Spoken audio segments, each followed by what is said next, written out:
When I was in college, I really wanted to be a Disney Imagineer. Those are the people, engineers, artists, storytellers, who create the rides at Disneyland. This was an organization directly founded by Walt Disney because there was nothing like Disneyland before. So he hired all these people, and a lot of them weren't even from like architecture or ride design backgrounds. They were from his animation department. He wanted them to create this otherworldly environment that would envelop people inside of a story. In college, I got really into theme park design. I had a Disney pass, which was much cheaper back then. I would go to the park on slow days. They had slow days back then, and I would just sit somewhere and look at the park, not even going on the rides, just taking in how people moved about the park, how the rides worked, how the lines worked. I really loved the lines. I just thought this would be such an amazing thing to be a part of. I applied year after year for their college program, which is called Disney Imaginations. They give you a prompt, and you have to come up with a theme park attraction based around that prompt. The prompt for the first year that I applied was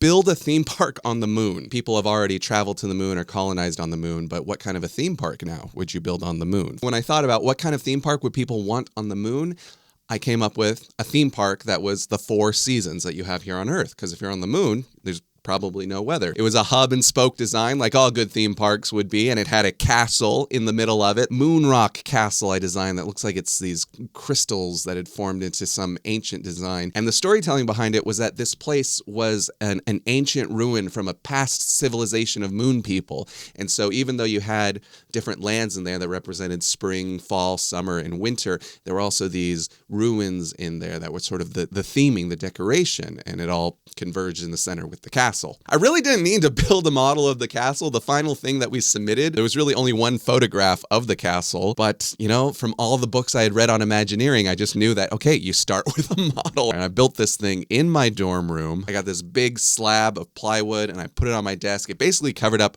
all my desk for the rest of that semester. I really enjoyed building that model, and I kept it for years and years after that. As you can see on my shelving up here, I guess you can't really see. As you can see on my shelving back here, I like to collect little odds and ends from just, different significant things in my life, different projects I've worked on. But in 2020, I had a lot of time to get organized, and I decided that I just didn't want to keep this thing anymore. I loved working on this project, but it was time to let it go. I didn't just throw it out. I smashed it with a hammer. It wasn't out of anger or anything. I just wanted to really actually be getting rid of it. I took lots of photos of it, but yeah, it was just time to say goodbye to that particular piece. I had to make room both physically and, mentally, spiritually, to go on to other projects. And that's really what we're going to be talking about on this cheery show about toys and play. Destruction. We're going to be talking about how destroying things is a part of the creative process. Not necessarily in a very violent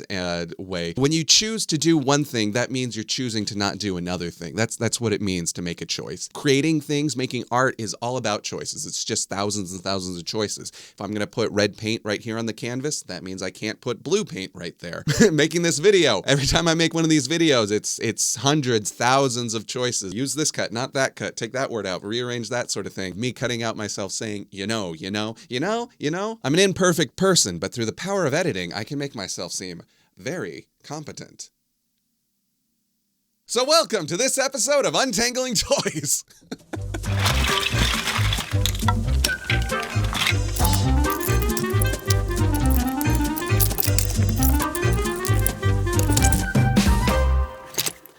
Well, hello there, and welcome to this episode 8 of Untangling Toys, the podcast about all things toys and play. We're finally going to talk about Lego. I know a lot of people have been asking about it, and I haven't done an episode about Lego, really because there's so many things to talk about with Lego. It was hard to think about what would the topic be. I didn't want to make this show all about Lego. I wanted to make it about all kinds of toys. We've gotten 7 episodes about other kinds of toys and play, so now I think we can talk about Lego. And the particular focus that I want to talk about with Lego will be destruction and creation. You build a Lego build, then you take it apart, you build another thing with it. That is an aspect of Lego building that I think is actually kind of getting lost. We're going to do an overview of Lego models throughout the years and see how they've gotten more and more complex and what that means, what that complexity means for the creativity and for what it means to be building with Lego. Like, what kind of a toy is Lego? A model building kit or a creative building block kit. You can definitely do both forms of play, but are they kind of leaning one way towards the other more? And in case you didn't know that Lego sets have been becoming more and more complex as the years go on,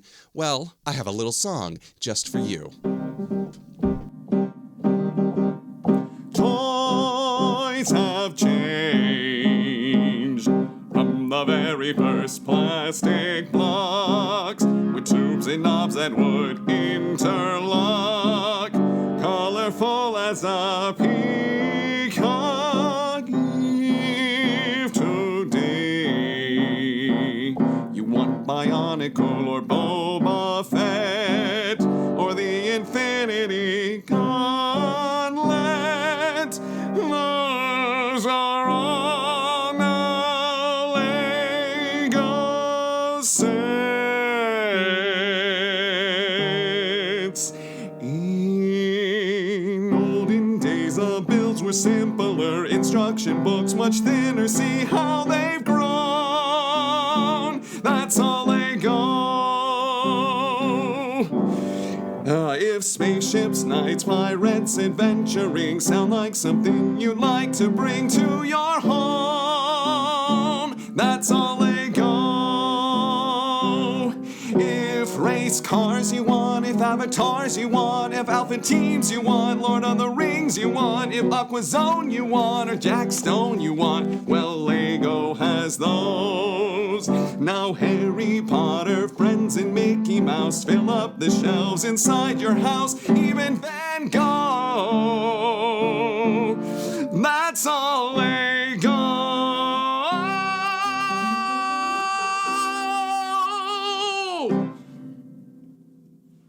Ha! All right. I totally just came back from playing that song. I'm not trying to be like, Lego was better back in my day. But what I have noticed is that kids seem to be more dependent on the instructions to play with their Lego at all. My nephews are very little, but they can build Lego sets that are, way above their age range according to the box, 18 and up. And I've heard from parents and kids that they're really young kids, but they're building these really complicated models. And that's great. But at the same time, I've also heard from parents and seen kids who struggle to do free building because they don't have instructions. I would just hope that as Lego sets are becoming more and more complex, this is also translating into kids doing more creative free builds. In the early days, it wasn't just that the Lego sets were simpler. On the back of the boxes, they would even have alternative builds that you could make out of the same set, but they wouldn't give you instructions for that. They would just show you a picture. So you just built this spaceship. Here's 3 other builds that you could make using those same pieces. You don't get instructions. Take a look at it and see how you can make it on your own. I think that's really cool. I've definitely learned a lot about Lego building technique because I've looked at models other people have built and I've had to recreate them. Either it's for a repair reason or just I saw like, oh, that's a really cool model. I wonder if I could build one just like that. Let me go see if I can find one.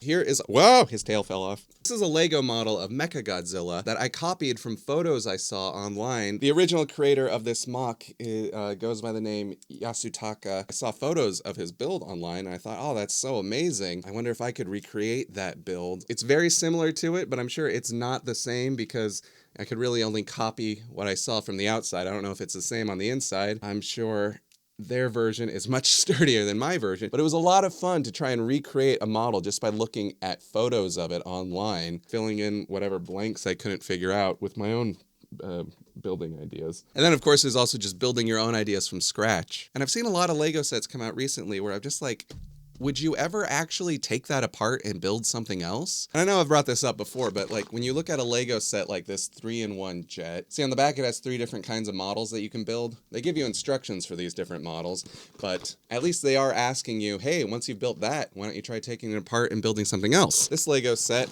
of the jazz band, I really need to find time to build this at some point. The complexity and the specificity of this model, I'm just wondering, would I feel okay? Would a kid feel okay? Would a parent feel okay taking something that costs this much money apart and throwing it into the mixed bin of bricks? Because if you want mixed bricks just for free building, there's cheaper ways to acquire a lot of bricks for free building than buying expensive specific sets. This is the Lego AT-AT walker that I played with as a kid with my cousin. We didn't keep it all in one piece for long. After a while, it would start to fall apart from play. There's a point where a Lego model has fallen apart so much that it's fair game to scrap it for parts. And then that's exactly what we did. Another thing I did during lockdown was go through me and my cousin's giant Lego bin and find all the parts to this. But now I keep it in a box because I'm saving it for when my nephews and niece are old enough to play with it. They haven't even seen Star Wars yet, but when they're old enough, I'll take this apart, put it in a box with a set of instructions, and then they get to build it, and they'll also get to decide when to completely take it apart or scrap it for pieces or whatever they want to do. I just want to give them that option. But the reason why I don't just leave all these pieces mixed into the general Lego bin is because I think it has a certain value, a play value that you can only get if you have all the right pieces to build that model. I don't know, I might be dooming them to the same problem I'm talking about here. It goes back to this question, is Lego a model building kit or is it a brick building kit? You see this model of the Enterprise? They're really not meant to be played with a lot. Even though as a kid, I would play with the models that I built and then, then they would break. And there is such a thing called kit bashing, where you take models and you break them apart and you make new models out of that. Even with that, the general idea is you're building a toy that will then go on display and not really be handled a lot, and especially not then taken apart again. I'm not going to unglue that model. But the thing with Lego is, yeah, you could build a really cool model of an AT-AT or any of those amazing Star Wars sets or those really nice display sets, but would you ever want to take them apart and build something else? And I think there's a lot of play value, there's a lot of growth value to tinkering with something, taking it apart, seeing how it was put together, maybe copying that in a similar build or going off in a different direction. And if you're just always following the instructions or if you're too dependent on the instructions, I think you're missing out on that. There is a new Lego theme that I think really invites kids to mess things up, take them apart and mash them together in new ways. And it's similar to a Lego theme, similar to a Lego theme that they had in the past, which I really loved. This is another Lego set that I had as a kid and I tried to reassemble for this video from the Lego Time Cruisers line. This is the Lego Rocket Racer. This theme came out in the mid-90s, and the theming behind this was kind of Back to the Future. So there was this little guy. His name was Tim. That's why he has a T on his shirt. Maybe the T stands for Time Cruisers. He and a wacky professor would travel through time. Then they were also chased by bad guys. But the thing about this Time Cruiser series is if you look at all the sets that came out with it, they're made out of a mismatch of pieces that came in other Lego sets available at the time. You got pieces from pirate sets, dragons from castle sets, pieces of spaceships. If you were looking through the Lego catalog when they were doing Time Cruisers, you'd flip through like, okay, there's the Western stuff, there's the pirates, there's the spaceships. When you got to Time Cruisers, you'd see like, oh, some of these distinct pieces are just all jumbled together in this new theme. And I think one of the reasons they might have done that is just like, okay, we need a new theme, but we don't have the budget to, make a whole bunch of new molds. So what if we just take pieces that we are already making, mix them together, and that'll be the new theme. I think that's great, and I think making it about time travelers is another great way to just incorporate all these different elements. But also, I love the way that these sets look, because they look like the way that kids like to build. That's what kids end up building when they've gotten their castle set for one birthday, then a spaceship for Christmas, and after a while, all those pieces go in the bin bucket. And then when it's time to build again, you're making something out of castles and spaceships and knights. And so I like how this Time Cruisers line looks like the kind of builds a kid would make after a whole bunch of sets have gotten mixed together. But Time Cruisers was from the mid-90s, and surely something from the 90s is completely out of fashion. This is the greatest sweater I've ever worn. However, it is not very breathable. Lego does have a new theme that I think embraces this idea of mixing things together and invites kids to take it apart and try new things. And they're really pushing this theme too in a lot of creative ways. So after the break, we're going to look at that theme and build it. That was a little anticlimactic. Stay tuned and we'll be right back with more of this episode of Untangling Toys. And welcome back to Untangling Toys. Today's episode, we're talking about creativity and destruction. And Lego, of course. Today we're talking about Lego. Is it getting too complicated? This is another build that I am saving for my nephews and niece when they're old enough. This is a very large, complicated model. It's the Ultimate Collector Series Snowspeeder, the older version. I think they have a couple of versions of this out now. Just compared this big ol' honking thing to this, which is the more minifig scale one. So is Lego a model toy or is it a building block toy? Or is it both? I'm not saying it has to be one or the other, but it seems that Lego sets have been tending more towards really elaborate, complicated models and less on buying a set like this, building it, playing with it, but then eventually taking it apart and making your own thing. And something is this elaborate. Are you going to feel comfortable taking it apart? This Lego mock is something that my nephew built. You can see that it is not as elaborate as that. Whoops. Oh no, I broke a piece of it. I have to return this in good shape. He's letting me borrow it, and I said I would take care of it. And I think something that will prevent kids from wanting to take apart their Lego models and build something else is because they feel like the model itself is already so done and so complete. If I'm going to take it apart and build something else, I've got to build something as good as that. And this is really complicated. If they feel like they can take it apart and build something that's comparable to what they were just building as a Lego kit, they'll just feel more comfortable taking things apart and rebuilding them into other things. Over time, they could definitely increase their skill level until, their Lego creations are this elaborate. That's the area that I think is a little bit of a blind spot in Lego sets. They have very simple builds for young kids. They have elaborate builds for older adults. I feel like there's this kind of middle ground that's missing. The Lego theme that addresses this most is probably the creator sets and the 3-in-1s, but I feel like those ones don't get too much fanfare. I love them, but I just feel like I've seen the yellow box sets not get as much love as the Lego Star Wars, Marvel, and DC sets. This is one of my favorites. It's the 3-in-1 creator Super Robot, and I've bought it for many, many people, kids and adults. This set comes with so many pieces that are great for tinkering with, for taking apart and building something else. Because if we're going to talk about how many things you can do with Lego, how many things you can build out of just a few bricks, that means you're going to have to take apart things, right? Unless you have tons and tons of Lego bricks, if you want to build a lot of things, that means you're also going to have to take apart some creations. And I think as we get older, we get less and less comfortable with taking things apart, starting from scratch, because it's like, oh, I've invested so much work into this thing, must maintain it from now on, rather than really having the courage to take something apart, start from scratch, repurpose it. It's risky, but that's how you find new ways of doing things. And the good news is that there is a new Lego line that is kind of doing what the Time Cruisers line did. This is a pretty new theme from Lego called Lego Dreamzzz. This is the crocodile car. It's a race car, but coming out the hood of the race car is a blue crocodile mouth. Coming out of the wheel wells are legs, and coming out the trunk is a tail. And this is a new Lego theme that the Lego company is promoting really robustly. At almost every Lego store I've been to, they've had a Lego Dreamzzz table, and they've had large Lego models of one of the cute, this little green guy down there, Z-Blob. And they've even made an animated kid show for Lego Dreamzzz that they distributed for free online. And I've watched a few episodes, and it's pretty neat.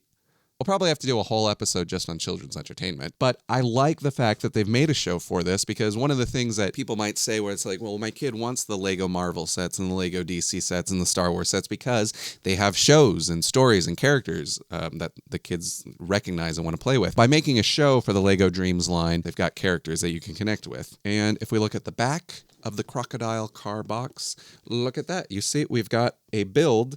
And sort of the premise of the Lego Dreamzzz show is that there's a dream world where you can imagine things and they come to be. This is a car. That's one way to build it. But if you imagine it differently, it could be this monster truck, or it could be the crocodile car. So for the first time on this show, let's build some Lego. Find the finger punches, pull open the box, and there we go. Okay, before you throw away any of these bags, put the bags back in the box as you go, because sometimes when I'm doing a build, like one little piece will get caught in a corner of one of these clear cellophane bags, and it's very rare for a Lego set to be missing pieces. I'm not saying it can't happen, it's just very rare. 4 out of 5 times that piece might just be in the corner of a bag somewhere, just underneath another piece, stuck inside of another piece. Usually the bags are numbered in sets. If it's a really big set, it might even be in boxes. So here we got number 1, bag number 2, bag number 3, bag number 4, and bag number 5. And we have our instruction booklet. I like to flip through it before I open any bags just to see what we're going to be up to. I don't think it's going to happen on this build, but some builds, it'll be like, you have to do this step 24 times in a row. It's fun to build, but sometimes when you hit those steps, it's like, oh boy. All right. Put up our first bag. This is a Lego brick separator, which helps you separate bricks. It's a very handy Lego tool, and I'm glad that they are starting to include them in pretty much every Lego set. The other Lego tool that I think is super, super handy is this. A clear plastic tray. I love having a tray of about this size when working with Lego. It's great for scooping out pieces as you are going through your bin.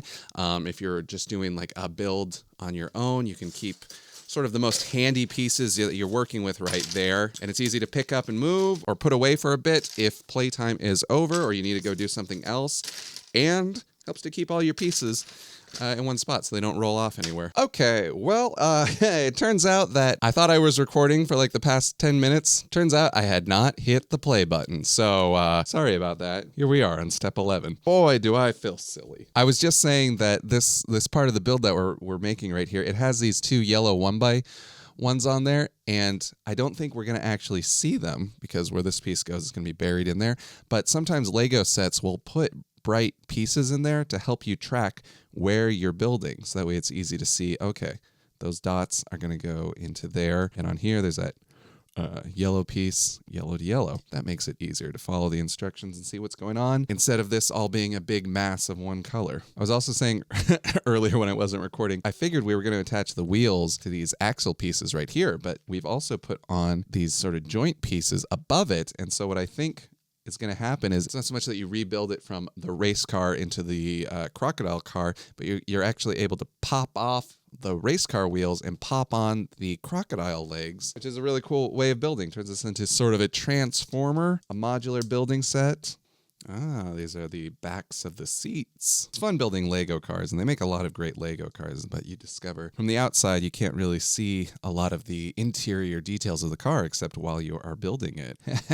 These flames are awesome. It's the little details that make these more than just a model of a car, but a Lego model of a car. Oh, neat. Okay, cool. So we've built sort of a suspension for our wheels. Is this a shooter in the front? That piece in the front that I guess I wasn't recording when I said I haven't seen that before. It's not a stud shooter, it's a disc shooter. Oh, so that axle going through the middle of there, it presses on the back of here. So you pull back on this and oh, it came out. Oh, that was less exciting than I thought it would be. Hang on. Pull back on this and what? Did I put it in the wrong way? Oh, it shot. I don't know what I did differently that time, but it really shot out that time. Okay. Hey, okay. And there we go. I think we've got the car. And now, what about the crocodile? I like how these drawings of the different stages in there are sort of telling you a situation, sort of telling you a story. There's actually a couple of Lego sets out there where you build it not so much following an instruction book, but following an interactive app where different things are happening it's like there's a story unfolding. And so the spaceship one is you're lost in space or something bad has happened in the space station. So can you build an air tank? And then you build that. And then, well, okay, now we need to go catch a comet. Can you build a thing that'll catch a comet? It'll give you instructions on how to build the next step. But the character also always says, nice, we built it that way. Are there any other ways that you can think of to build it? It's not just that you follow the instructions, but you had an objective. We built something that met that objective. But are there other ways that you could have done this? That's a great thing to be encouraging with Lego building. Okay, so the first thing we're going to do, take off the wheels that we just spent so long putting on there. See, we're already taking something apart. Hey guys, Future Sam here. While I was editing this episode, I found that this part wasn't that interesting. I was enjoying building the Lego set, but I didn't really have much to say. So I'm just going to kind of fast forward this until the end of the build, and then I have more interesting things to say. Okay, that is the last of the gator. Crocodile. That is a pretty cool build. Oh, wow, that mouth really... Yup. This was a fun build, and this is a fun model. It's very unusual, and I really like the modularity of it. The fact that you can pull off... hopefully you can pull off these arms. I mean, the point of this isn't to quickly change it. It is possible to change it. Oh, I got that backwards. I got that backwards as well. Boy, I made the same mistake twice. All right, there we go. Now it is back to being a monster car. I like the fact that this particular model invites you to take it apart and build something that's a wild combination of two things that wouldn't normally be combined together. And we haven't even done the third build. More taking apart, more trying new things. possibilities. That's a Lego Dream set. And a lot of them are like this in that they can be rebuilt into different wacky creations out of sort of a center core. I think it's great to encourage kids to experiment with their Lego set and not just feel like once it's finished, it has to be preserved just as it is. It takes a kind of courage to take something that you've built and go back to square one. There's so much comfort in what you've gotten established so far, and it's scary to go back to the 0 point. And will you be able to find your way again? Will you just make mistakes from now on? Will nothing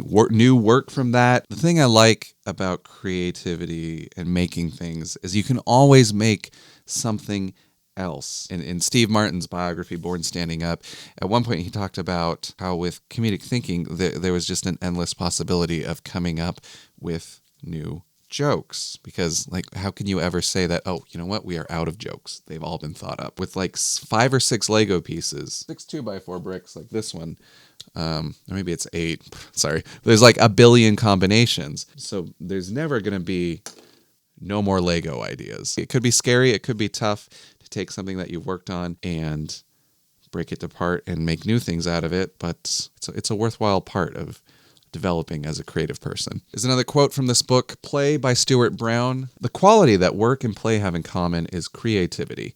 In both, we are building our world, creating new relationships, neural connections, objects. Even demolition, or sandcastle smashing, is a kind of creativity, since they clear the landscape, opening the way for new building.